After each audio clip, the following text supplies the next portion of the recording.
karena dia minta modal kepada Allah 500.000 rupiah. Nah ternyata sama Allah dikasih jauh lebih banyak. Dia dikasih 2 juta.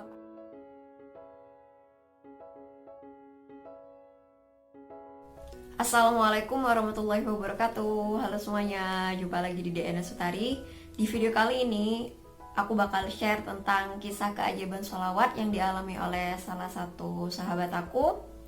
Nah, di sini dia ingin menceritakan tentang keajaiban sholawat munjiat. Nah, buat teman-teman yang penasaran seperti apa kisahnya, simak terus videonya ya. Jadi teman aku ini cerita ke aku bahwa dia pernah berdoa kepada Allah untuk minta modal sebesar 500.000 rupiah. Nah, temen aku ini posisinya sedang tidak bekerja karena dia lebih memilih untuk merawat orang tuanya yang sedang sakit. Jadi menurut aku, temen aku ini termasuk orang-orang pilihan gitu ya, dan termasuk orang-orang yang berbakti kepada orang tua karena dia lebih memilih untuk gak bekerja dan lebih mengabdi atau merawat orang tuanya yang sedang sakit. Dia seusia aku, usia dimana orang itu biasanya fokus pada karirnya, mengejar karirnya, kemudian mengejar goals dalam hidupnya, atau udah menjalin rumah tangga dengan keluarganya. Nah, sedangkan temen aku ini lebih memilih untuk fokus merawat orang tuanya. Aku kagum sama temen aku ini karena aku yakin gak semua anak di luar sana mau merawat orang tuanya gitu. Apalagi akhir-akhir ini tuh kan sering kita lihat di berita-berita ada anak yang malah kayak dengan tega menyiksa orang tuanya. Mungkin teman-teman pernah ketemu gambar yang ada quotes-nya yang kurang lebih isinya tuh seperti ini.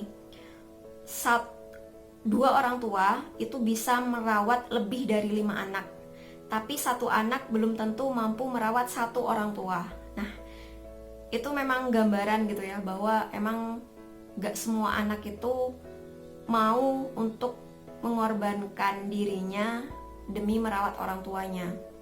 Makanya aku kagum dengan kesabaran teman aku ini. Karena teman aku ini gak bekerja, makanya dia lebih memilih untuk mencoba bikin usaha yang bisa dikerjakan dari rumah. Jadi dia berinisiatif gitu ya, sambil merawat orang tuanya. Dia juga ingin menghasilkan penghasilan atau uang dari rumah. Orang tua temen aku ini termasuk PNS, tapi temen aku gak mau ngerepotin orang tuanya, apalagi orang tuanya sedang sakit juga. Dia gak mau minta modal ke orang tuanya, makanya dia lebih memilih untuk gimana caranya, meskipun kelihatannya gak mungkin gitu ya, karena dia gak bisa kemana-mana, dia cuma bisa di rumah, tapi dia berdoa kepada Allah untuk minta diberi modal 500.000 rupiah untuk buka usaha. Kalau kita pikir secara logika gitu ya, temen aku ini gak bisa kemana-mana, gak bisa daftar lowongan pekerjaan kemana-mana, dia cuma fokus ngerawat orang tuanya di rumah. Nah, secara logika itu kan, aduh, dari mana gitu bisa dapat modal. Nah, sampai akhirnya temen aku ini dikasih tahu oleh salah satu temennya juga untuk daftar prakerja, program dari pemerintah itu. Nah, kemudian temen aku ini iseng, ya maksudnya nggak terlalu ngotot untuk bisa keterima juga, tapi dia mencoba untuk daftar di program prakerja tersebut. Nah, temen aku ini daftar di hari terakhir, dan dia juga sengaja daftar program prakerja tersebut setelah dia sholat tahajud. Nah, setelah dia sholat tahajud, dia ngamalin amalan sholawat munjiat sebanyak 100 kali. Dan alhamdulillah, akhirnya dia lolos dari program prakerja tersebut. Dan dia juga cerita bahwa proses-proses selanjutnya saat dia bikin rekening, kemudian ikut pelatihan, dia kayak dimudahkan gitu loh, kayak dilancarkan banget. Nah, itu dari program prakerja tersebut kan, di awal itu kita dikasih saldo sebanyak 1 juta rupiah katanya. Nah, nanti saldo tersebut gak bisa diuangin, tapi emang digunain untuk ikut salah satu pelatihan. Nah, setelah ikut pelatihan, kita dapat sertifikat. Nah, setelah dapat sertifikat tersebut, maka dari pemerintah kita akan dikasih insentif Rp600.000 selama 4 bulan. Nah, jadi temen aku sangat bersyukur karena dia minta modal kepada Allah Rp500.000. Nah, ternyata sama Allah dikasih jauh lebih banyak. Dia dikasih 2.400.000. Karena kan 600.000 dikali 4 bulan berarti 2.400.000. Jadi dia dikasih 5 kali lipatnya, hampir 5 kali lipatnya dari yang dia minta. Selain itu dia juga bisa ikut pelatihan, banyak pelatihan yang tentu saja bisa menambah ilmu dia untuk kedepannya gitu loh. Jadi bukan hanya dapat uang, tapi dia juga bisa dapat ilmu.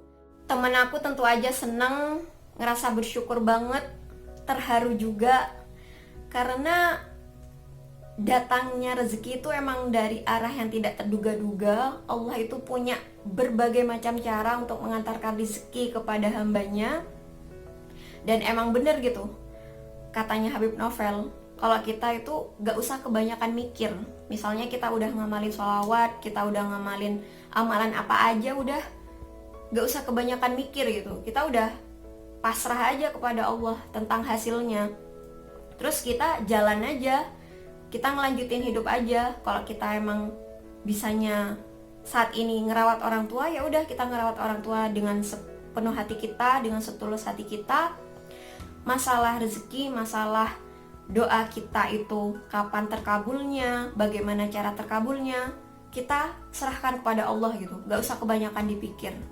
Dan ya bener, caranya Allah mengabulkan doa hambanya itu bisa berbagai macam cara gitu, dari berbagai macam cara. Kalau kita mungkin cuman mikirnya satu cara doang, tapi kalau Allah pasti punya berbagai macam cara untuk mengabulkan doa hamba-hambanya. Yang pernah aku jelaskan di video-video aku yang sebelumnya, bahwa prinsip yang aku terapkan kalau aku ngamalin sesuatu, misalnya sholawat, aku berdoa kepada Allah, ya udah, satu, gak kebanyakan dipikir. Yang kedua, melakukan sesuatu dengan setulus hati, dengan sungguh-sungguh.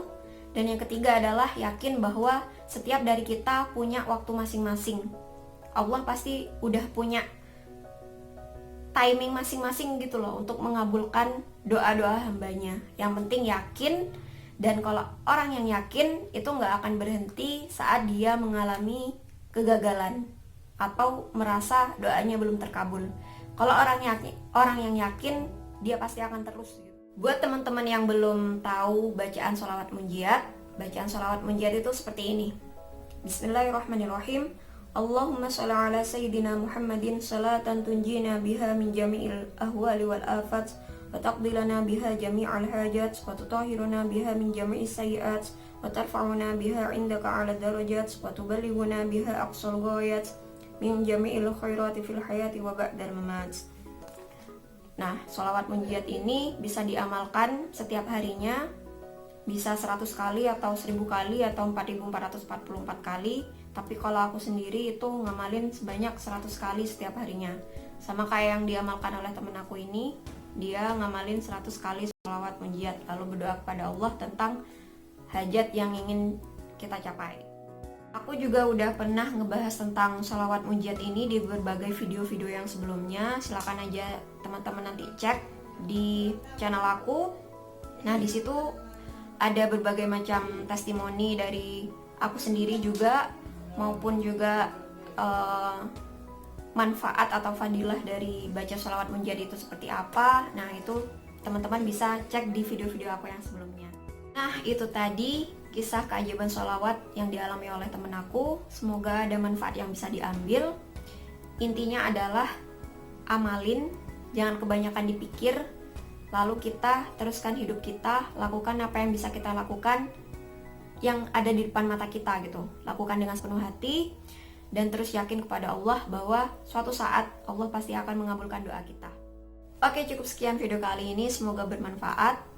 Nah, sampai jumpa lagi di video-video yang selanjutnya insyaallah. Akhirul kalam, wassalamualaikum warahmatullahi wabarakatuh. Bye bye.